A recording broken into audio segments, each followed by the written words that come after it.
English translation. 500th contact, Wednesday, 25th August 2010, 14 hours.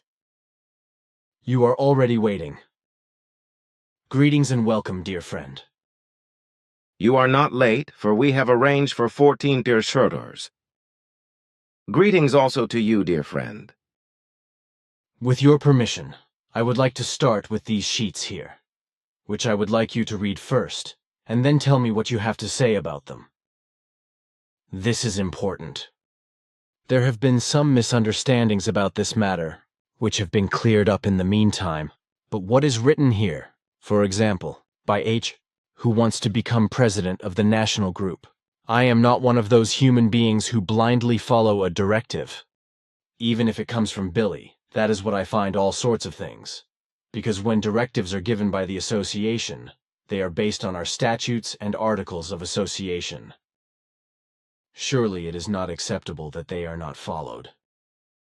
If we in the core group were not to take strict care to act exactly according to the statutes and bylaws, then we would not be as far as Figu is today. To follow the directives respectively, articles of the statutes and bylaws is necessary if everything is to take its correct course. But if the instructions are not followed, then everything, or at least a lot of things, is doomed to failure. Let me read.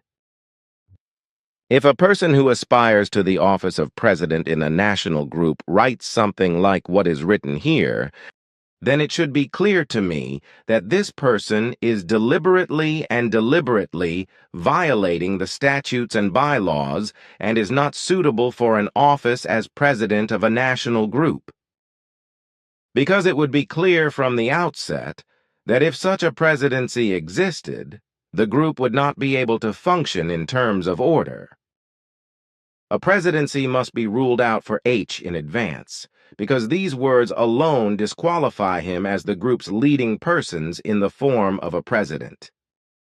That's also what I said, but not just for the reason that it is written here, because there is one other thing, and that is, H has succeeded in getting a meeting place in the group to rent a room from a group member who charges €60 for it.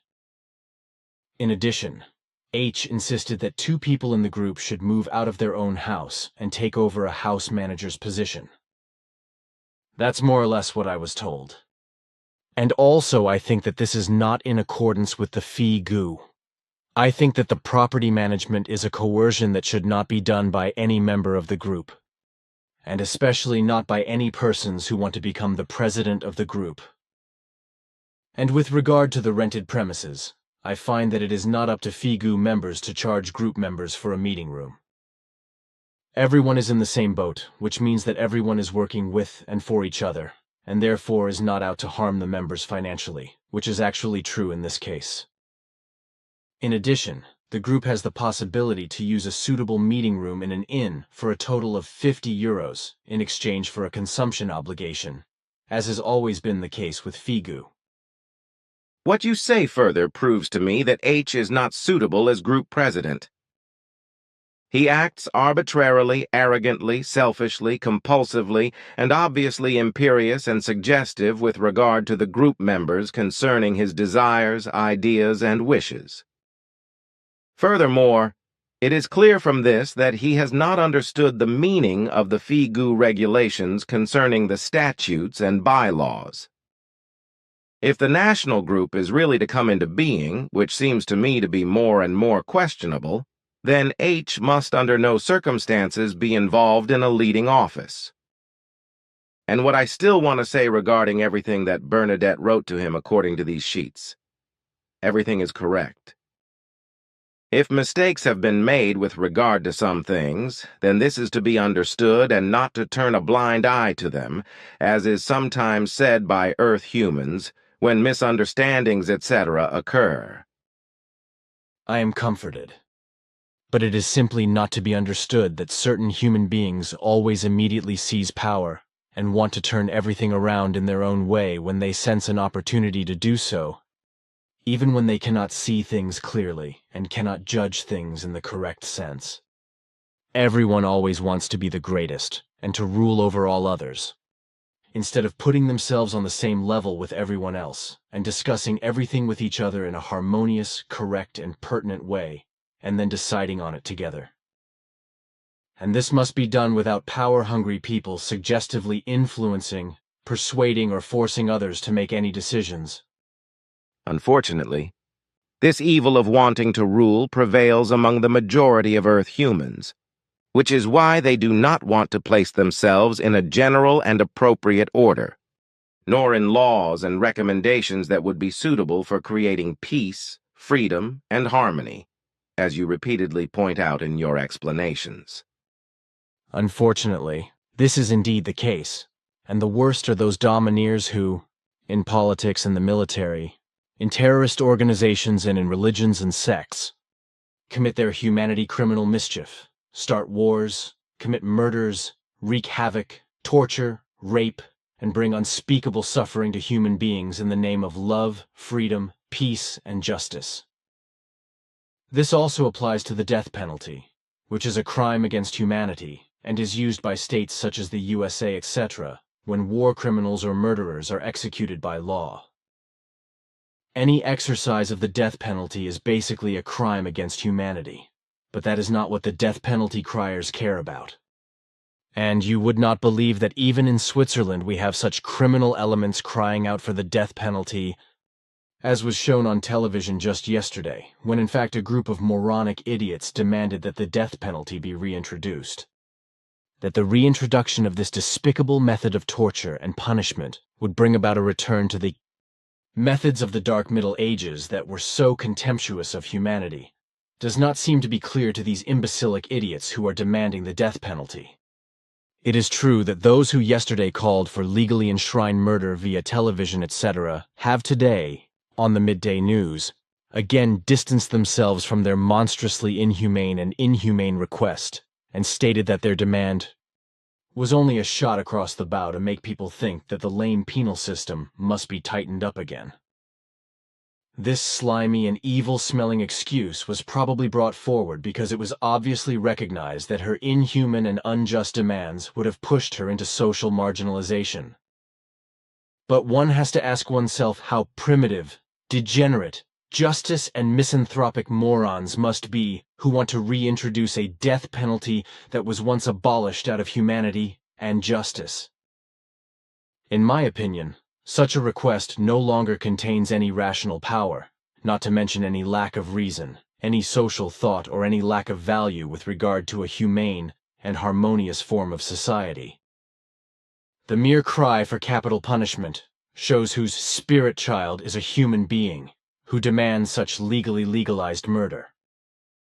The very thought of it should be punishable by law and punished by law, for there is probably nothing more unlawful and inhumane than torturing human beings and handing them over to death. No human being has the right to torture the body of another human being, or to deny him the right to his life. And this must also not be different by a humanly determined law. But if a human being nevertheless demands torture and the death penalty, he proves with it that he has neither understood the meaning of life, nor is a valuable member of society.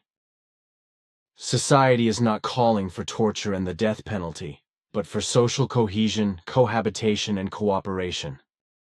Anyone who demands torture or the death penalty, the mere threat of the death penalty, and a conviction to that effect is equivalent to torture, openly reveals his degenerate world of thoughts and feelings and his miserable and filthy character. And how the psychopathically demolished and in the swamp of his own cowardice and his own uselessness degenerated personality looks like, that can probably not be described at all. Your words are harsh but fair, so I can only agree with them.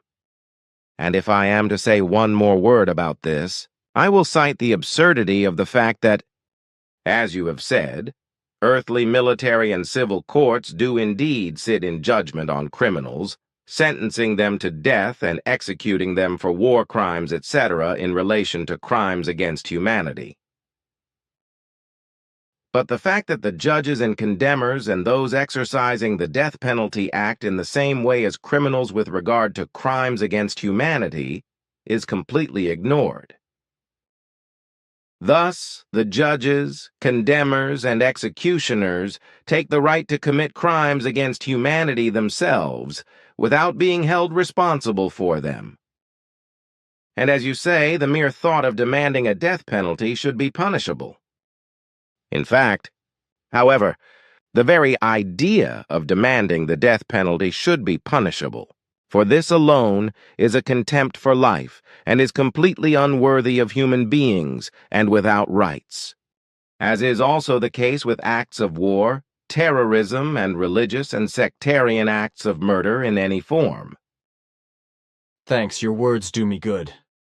It would be desirable that here on Earth your legislation could prevail, as well as the consciousness of your peoples, who in their world of thought and feeling do not cultivate the madness of wars, murders, crimes, nor religious and sectarian stupidity and the fanaticism that results from it, as is the case with the human beings of Earth. The time is still very far in the future when the laws of the Earth humans will be aligned with the creative and naturally given laws and recommendations. But now we have to turn to our real task concerning the corrections of the Talmud Emmanuel, where we also have to receive instructions from the level of Arahat Athersata in order to correct the mistakes and omissions of Isa Rashid in the translation. As usual, everything is to be recorded immediately in the computer. Naturally, we will do it the way we have done it so far.